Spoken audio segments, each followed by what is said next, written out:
in collaboration with the Cyprus Mail. This is the Cyprus News Digest with Rosie Charalambous.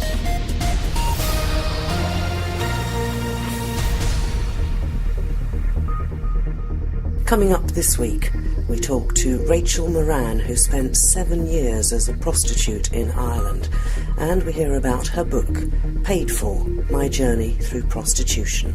There's no way I could have kept prostituting without the drugs. There's no way I could have had my body used like a public toilet, because that's actually what prostitution is, if I had not had drugs in me, in my system, to block out that reality. So I couldn't have one or the other. It had to be both.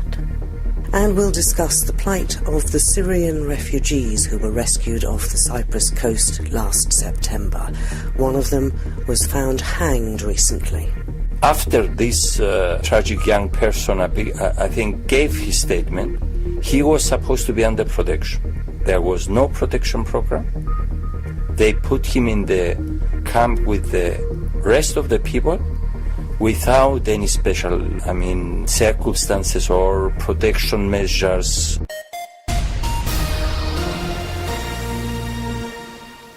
Rachel Moran became a prostitute at the age of 15. She spent 7 years prostituting herself in Ireland. And when I met her to talk about her book, Paid For, My Journey Through Prostitution, I asked her first how she'd come to be a prostitute. Well, to give it to you briefly, I was homeless as a young teenager. I left home at 14 due to a background of family dysfunction, and so I was homeless. And within 18 months of that, I was prostituting on the streets of Dublin. I was 15 by that time. And I spent 7 years in prostitution. I developed a cocaine addiction. And by the time I got out at 22, I was just thoroughly used up by prostitution in every imaginable way. There are people who say you would have had a choice. So tell me what it was that made you go into prostitution age 15. I mean, you must have felt desperate. I've spoken to Mary Honeyball. She says, actually, nobody does this through choice. Well, I never met, over the course of 7 years, any woman who did this through any kind of free choice. There is always coercion on some level or other, and usually very extreme levels of coercion involved. And for anybody who would say that I had a choice, well, I would like to be able to put them on a park bench at 15 years of age for weeks and weeks on end, trying to scratch a meal any way they could, stealing milk from outside of people's houses to sustain themselves. And it's ridiculous to say I had a choice, and anybody who would say that, I would think, would have to be an extremely callous and ignorant person. You've obviously met many other girls and young women while you were prostituting yourself. The stories that you exchanged between you, how did you feel when you realised that there's a huge pool, actually, of young people whose lives are being ruined like this? Well, I figured that out within about 24 hours of being in prostitution. And within a couple of years of being in prostitution, the girls who had come up with me through the residential care system, one after the other, were all out on the streets beside me. So the young girls that these men are using, and I'm talking about girls 15, 16, 17, 18, that's the general age group, they are girls who have come from severe dysfunctional backgrounds, a lot of sexual abuse, physical abuse, emotional abuse, neglect, drug addiction, mental illness in the parents. It is really a horrible crime to sexually exploit a person who is only in the situation because of very negative life circumstances that they had no part in choosing in the first place for themselves.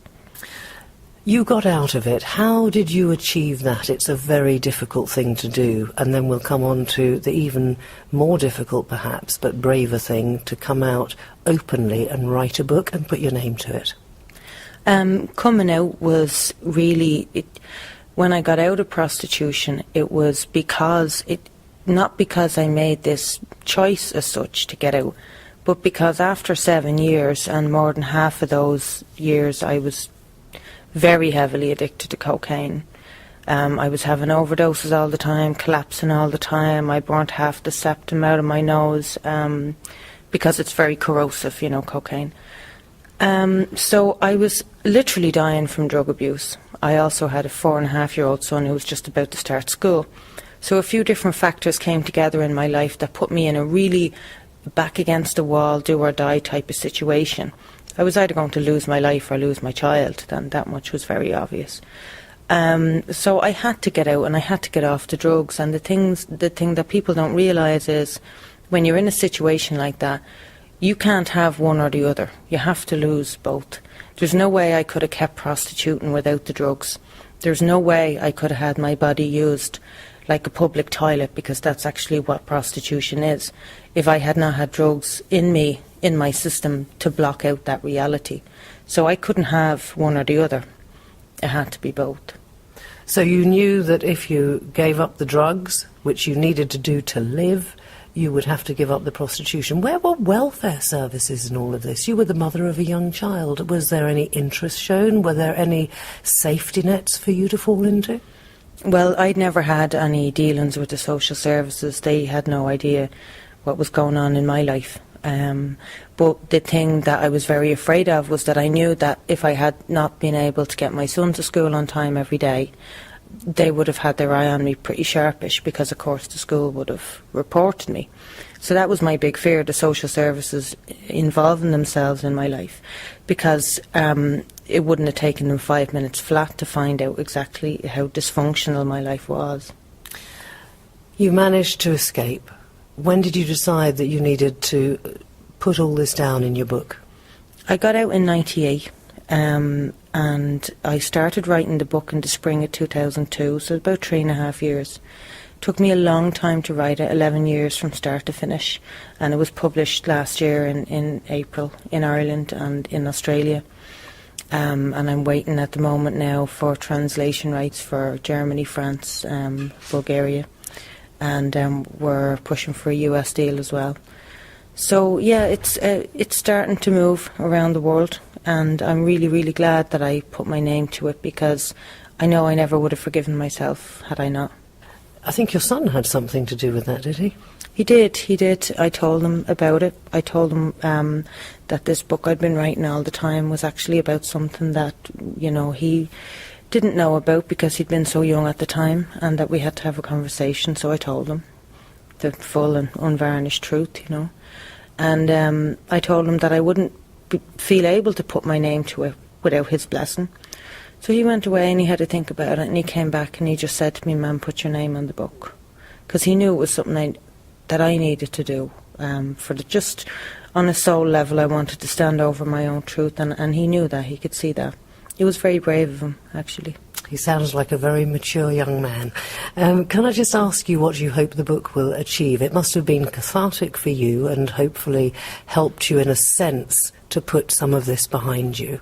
But are you also, you mentioned deals in Bulgaria and places like that, are you also hoping that this might be a way of reaching out to other women who find themselves in a similar situation?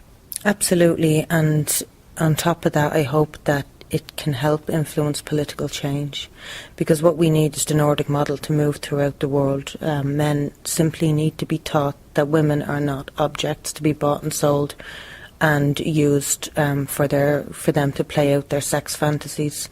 We're worth more than that. We always have been, although they certainly always have not treated us as we ought to be treated. I really believe that men need to be re-educated, and that needs to start with legislation. Because just like anything else, like drink driving now in the country where I come from, in Ireland, is something that would have been laughed at 20 years ago. It would have been a point of humour.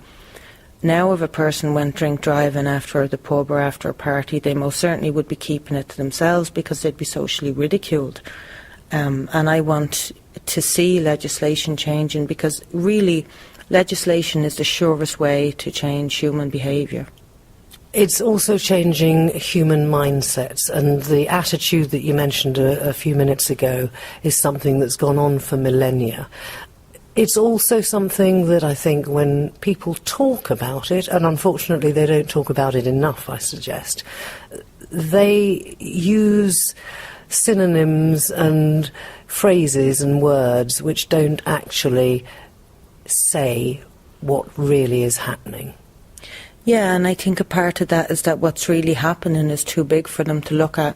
Prostitution, I always say, is the commercialisation of sexual abuse. It's an incredibly ugly thing. It's an incredibly painful thing to live, and it's an ugly thing to look at, even if you've never lived it. So people hide behind all these ridiculous statements like sex work and, nonsense that's never made any sense. And it's easy, I suppose, for them to look at things that way if they haven't had to live it. But, the reality is, if a person who has very benign views towards prostitution just imagines a brothel and visualises their own mother or sister or daughter in it, they will find their attitudes changing pretty fast. You go around the world, you talk to a lot of people who are involved in particularly trafficking, because that is one of the main feeders for prostitution in countries all over the world. The view of men does seem very much to be one that is, as we just said, sort of swept under the carpet, and yet we're seeing different countries now legislate to make the buyer the criminal rather than the victim. Your thoughts on that? Well, it's high time. That's my thoughts in a nutshell. It is high time, because for centuries now the powers that be have simply been arresting the wrong people. Rachel Moran, author of Paid For, My Journey Through Prostitution. You can subscribe to the Cyprus News Digest on iTunes for free and get the program downloaded to your phone or tablet so you can listen anytime, anywhere. The deadline approaches for the closure of the Kokinotrymithia tent camp that was set up to house the Syrians that were rescued from that boat back now in September. Some of them have asked for asylum, some of them, I believe, have moved on, but it's looking a bit bleak for those who remain, particularly with the current weather conditions. Doros Polikarpou is from KISA, Action for Equality, Support and Anti-Racism. Doros, you're a regular visitor to Kokinotrymithia. What's the situation up there at the moment? Because in this weather, I've spoken to a couple of the guys up there, and they say that although things have been done to try and make life easier, the tent's running with water, and I'm sure it's blooming freezing. Yes, of course. We are on a daily basis in contact with the people. Whether we visit or they come to our office, we are on a regular basis. So it's true that today we had people that they visited the people there because of the rain and because of the very low temperatures. The situation is very, very difficult for them as well. So tonight is expected to be below zero, the temperature. And although the government did, take serious efforts to make the situation there as comfortable as possible, but we have to have in mind that it's not a reception center. It's a rescue emergency facility. It's supposed to be used for emergency situations for 1 or 2 weeks maximum period of time. And these people, they are now there for over 3 months. They are approaching the deadline. Only few people applied for asylum, and the rest of the people either they left. How did they leave? We have around 40 people that we expect that they left even Cyprus. They left Cyprus through the north because they were Syrians and they had Syrian passports, and with the passports, probably with smugglers, they managed to cross to Turkey. And then from there they will try to reach other European countries. But the 250 around people that they still remain in the camp right now, they are Palestinians without passports. They cannot move to Turkey because if a group of them tried already to cross to the north, they were sent back by force by the authorities in the north. So from this point of view, for the Palestinians, for those they remain right now behind, the only escape is either they apply for asylum or remain in the country without papers. And the worst solution, of course, to take another boat, probably from through smugglers, to get them out of the country in a similar way that they were promised at the beginning that they will be taken to Italy. It's very difficult to understand why so many of them haven't asked for asylum. It's very difficult because we see the law and we see the legal framework only. If we see the reality and the experience of the people on the daily basis, of the refugees in the country, we understand how difficult it is for them to overcome this dilemma. And I will explain. So there are two main reasons. The Cypriot government, contrary to the rest of Europe, does not give recognized refugee status to people from Syria. So they give them subsidiary protection. It's a status that does not offer them any travel document, according to the convention, which means that they have the right to stay in the country, but they cannot move out of the country for any purpose, either to visit friends or to move to another country to seek employment or whatever. Can they work while they're here? They can work. The second reason, and I will come to the issue of work as well, the second main reason that this subsidiary protection is for them difficult is that they cannot bring their families. They don't have the right to family reunion, and of course, it's a status that at any moment can be seized by the government. And this is what they did with Palestinians from Iraq. They gave them subsidiary protection 2009, 2010, 2011. 80% of these people of this category of the people, they were not renewed the subsidiary protection, and they were forced to leave the island because they couldn't stay. They didn't have access to social rights. They didn't have access to health care. They didn't have access to employment. And because of this situation, although nobody was able to deport them back to Iraq, they will remain in the country without any means for survival, and they were forced on this way to leave. And this is what the Palestinians right now, they are afraid that will happen with them as well, that they will offer them this status. This status will not give them a long-term perspective, and it's going to be a very difficult life in Cyprus. And I come back to your question about employment, for example, which is very important. In Cyprus right now, even recognized refugees that in the country they live for over 10 years, is nearly impossible to find employment. The situation is so difficult on the labor market that it's very difficult to find employment. But they are allowed to work? Theoretically, they are allowed. At any job? Or is again the limit, like they have for certain other categories here, that you can only work on farms or various other... Recognized refugees, they are allowed to take up any employment. Of course, we don't have any integration or qualification recognition programs, which means that although theoretically they have the right, practically they don't get access to these jobs because their qualifications are not recognized in Cyprus, and there are no integration programs that will enable them to get the necessary knowledge and the skills that will enable them to be competitive on the labor market comparing to other Europeans or citizens. And of course, as we know, the other factor that plays a huge role in the country is discrimination and racism.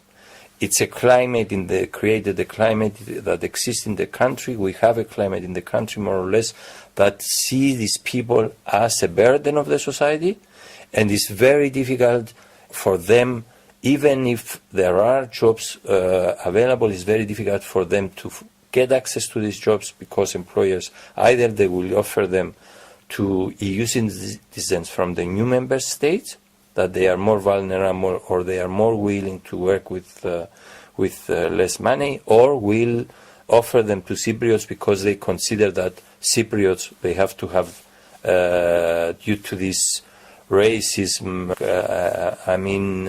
that exists in the country, the employers consider that they have to give priority to Cypriots. Well, one can sort of understand employers preferring to employ Cypriots, but it seems to me that this is a bit of a chicken and egg situation here, because if these people could work, and most of them seem to be willing to work, then there wouldn't be a drain on the state. Of course, and you have to see this not in a very narrow approach. I mean, many of these people, they have very good qualifications, and if we give them a chance, they can contribute a lot in the development of the economy, and then it's a multiple factor on the labor market and not just to fill a labor position. Many countries, they realize that migrants, for various reasons, or refugees, at the beginning of their stay in the countries, they make a huge effort to establish their business, to establish their employment, and because of this huge effort, it's an advantage for the society to offer them a chance to get into the labor market. So it's not just one by one. So I think it's, on the other hand, these are people that will become part of our society. We cannot see them as different than Cypriots. So they are people that their children will become Cypriots. They will become Cypriots in a few years. So if we discriminate them now, what is the experience of going to be? The disadvantage of these children. We know children from refugee families that they were not able to finish the school because of this situation of the parents. So these citizens tomorrow, they will be illiterate citizens in a society that shouldn't have any illiteracy problem anymore. They will be citizens. But it's going to be very difficult in the age of 30, in the age of 40 anymore to give them a chance to overcome these disadvantages for all these years that they will accumulate because of this discrimination and exclusion they face in the society. Let's move on to the tragedy that occurred to one of the refugees or asylum seekers. I don't even know if he'd applied for asylum, but there was a tragedy, I think, about 10 days ago, and one of the Syrians was found hanged under a bridge in a park in Nicosia, not far from the presidential palace. Now, it seemed to me at the time, Doros, that the police very quickly came out with a statement saying, oh, it looks like suicide. And as far as I'm aware, that statement was made before an autopsy report was forthcoming. Certainly it hadn't been published. I mean, it was a matter of hours after the body was discovered.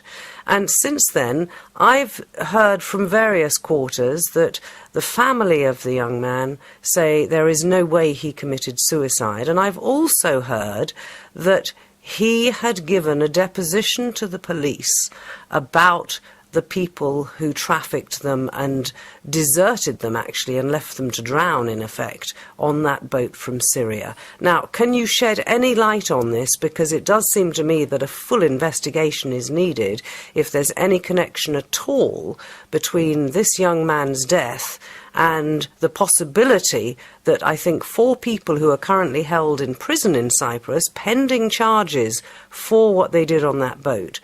Have they got outside contacts? I mean, we need to know what's going on here, don't we?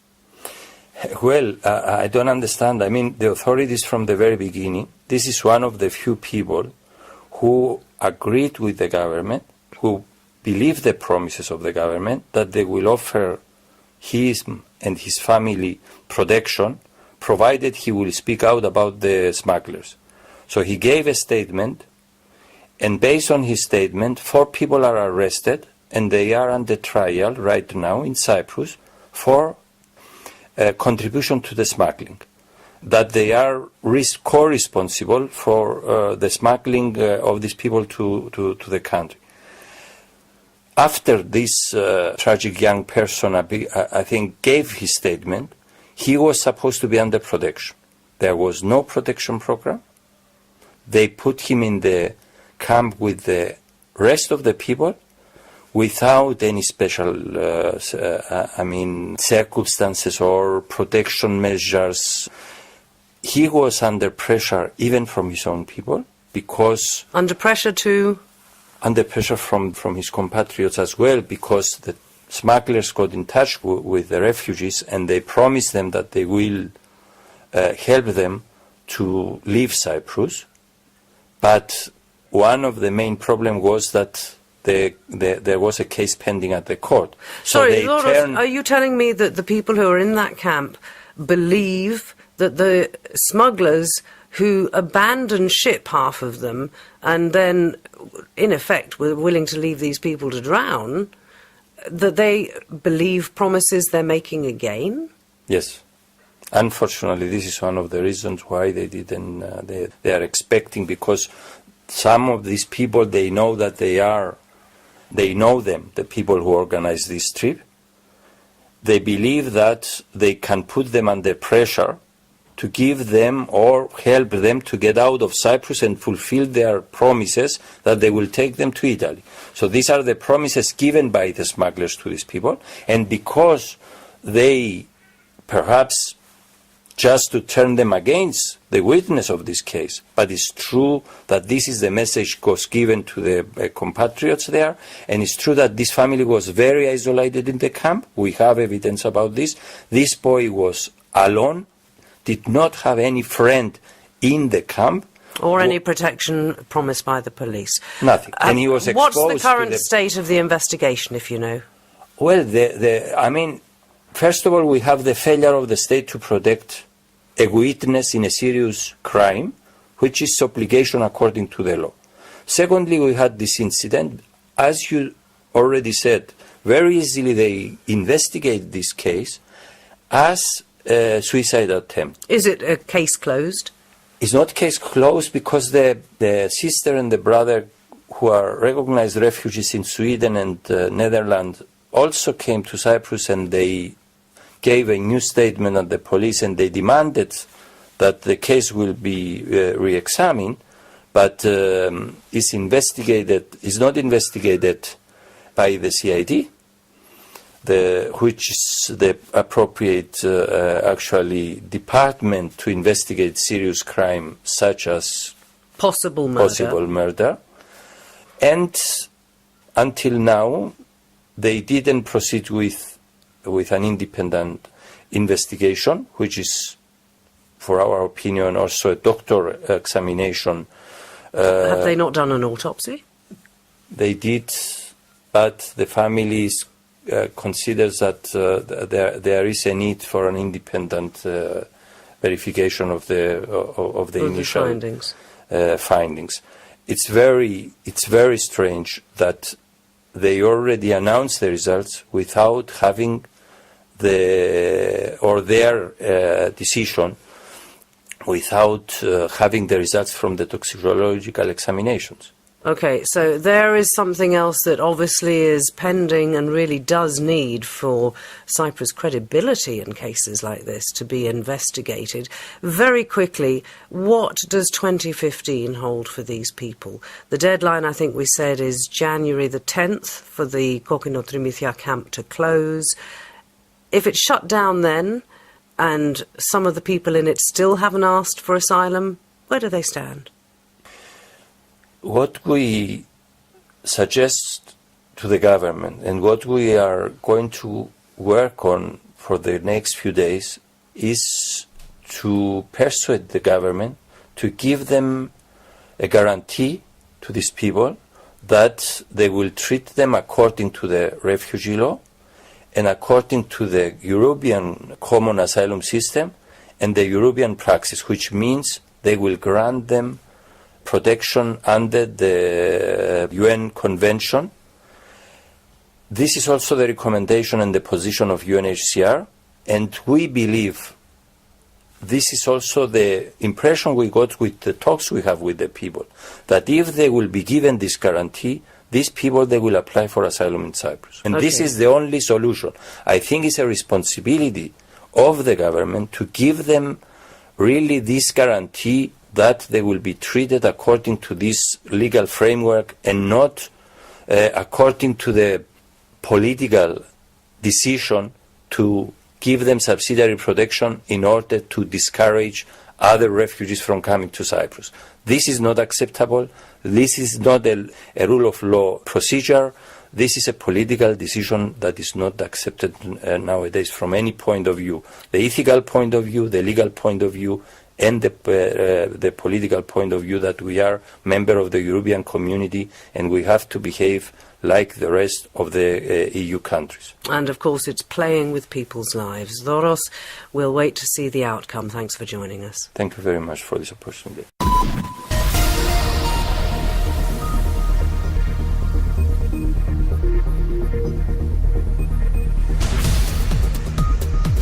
Well, that about wraps up this edition of the Cyprus News Digest. Many thanks for your company.